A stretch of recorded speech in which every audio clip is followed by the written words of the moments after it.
Yehezkiel 1. Nubuatan-nubuatan melawan Israel. Nabi melihat kemuliaan Tuhan.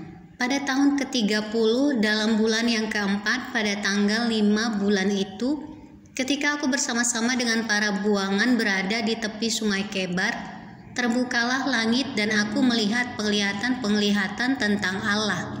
Pada tanggal 5 bulan itu, yaitu tahun kelima sesudah Raja Yoyakin dibuang, datanglah firman Tuhan kepada Imam Yehezkiel, anak Busi, di negeri orang Kasdim di tepi sungai Kebar. Dan di sana kekuasaan Tuhan meliputi dia. Lalu aku melihat sungguh angin badai bertiup dari utara dan membawa segumpal awan yang besar dengan api yang berkilat-kilat, dan awan itu dikelilingi oleh sinar. Di tengah-tengah api itu kelihatan seperti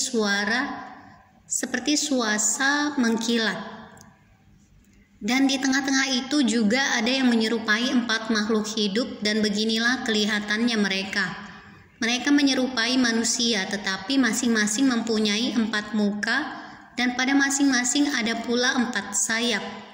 Kaki mereka adalah lurus dan telapak kaki mereka seperti kuku anak lembu.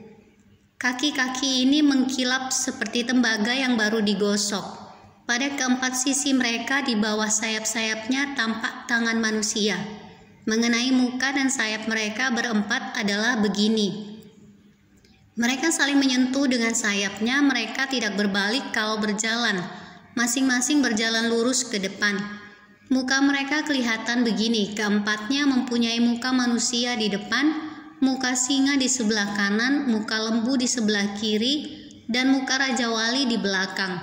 Sayap-sayap mereka dikembangkan ke atas. Mereka saling menyentuh dengan sepasang sayapnya, dan sepasang sayap yang lain menutupi badan mereka.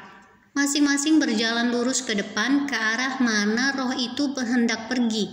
Kesanalah mereka pergi. Mereka tidak berbalik kalau berjalan. Di tengah makhluk-makhluk hidup itu kelihatan seperti bara api yang menyala, seperti suluh yang bergerak kian kemari di antara makhluk-makhluk hidup itu. Dan api itu bersinar, sedang dari api itu kilat sabung menyabung. Makhluk-makhluk hidup itu terbang ke sana kemari seperti kilat. Aku melihat sungguh di atas tanah di samping masing-masing dari keempat makhluk-makhluk hidup itu ada sebuah roda. Rupa roda-roda itu seperti kilauan permata pirus, dan keempatnya adalah serupa. Buatannya seolah-olah roda yang satu di tengah-tengah yang lain. Kalau mereka berjalan, mereka dapat menuju ke 4 jurusan. Mereka tidak berbalik kalau berjalan. Mereka mempunyai lingkar, dan aku melihat bahwa sekeliling lingkar yang 4 itu penuh dengan mata. Kalau makhluk-makhluk hidup itu berjalan, roda-roda itu juga berjalan di samping mereka, dan kalau makhluk-makhluk hidup itu terangkat dari atas tanah, roda-roda itu turut terangkat. Ke arah mana roh itu hendak pergi, kesanalah mereka pergi, dan roda-rodanya sama-sama terangkat dengan mereka. Sebab roh makhluk-makhluk hidup itu berada di dalam roda-rodanya. Kalau makhluk-makhluk hidup itu berjalan, roda-roda itu berjalan. Kalau mereka berhenti, roda-roda itu berhenti. Dan kalau mereka terangkat dari tanah, roda-roda itu sama-sama terangkat dengan mereka, sebab roh makhluk-makhluk hidup itu berada di dalam roda-rodanya. Di atas kepala makhluk-makhluk hidup itu ada yang menyerupai cakrawala, yang kelihatan seperti hablur es yang mendahsyatkan, terbentang di atas kepala mereka. Dan di bawah cakrawala itu sayap mereka dikembangkan lurus, yang satu menyinggung yang lain. Dan masing-masing mempunyai sepasang sayap yang menutupi badan mereka. Kalau mereka berjalan, aku mendengar suara sayapnya seperti suara air terjun yang menderu, seperti suara yang maha kuasa, seperti keributan laskar yang besar. Kalau mereka berhenti, sayapnya dibiarkan terkulai. Maka kedengaranlah suara dari atas cakrawala yang ada di atas kepala mereka. Kalau mereka berhenti, sayapnya dibiarkan terkulai. Di atas cakrawala yang ada di atas kepala mereka ada menyerupai tahta yang kelihatannya seperti permata lazurit.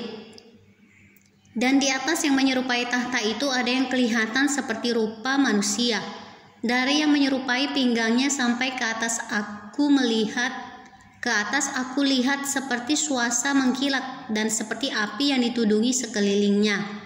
Dan dari yang menyerupai pinggangnya sampai ke bawah aku lihat seperti api yang dikelilingi sinar, seperti busur pelangi yang terlihat pada musim hujan di awan-awan. Demikianlah kelihatan sinar yang mengelilinginya. Begitulah kelihatan gambar kemuliaan Tuhan. Tatkala aku melihatnya, aku sembah sujud, lalu kudengar suara Dia yang berfirman,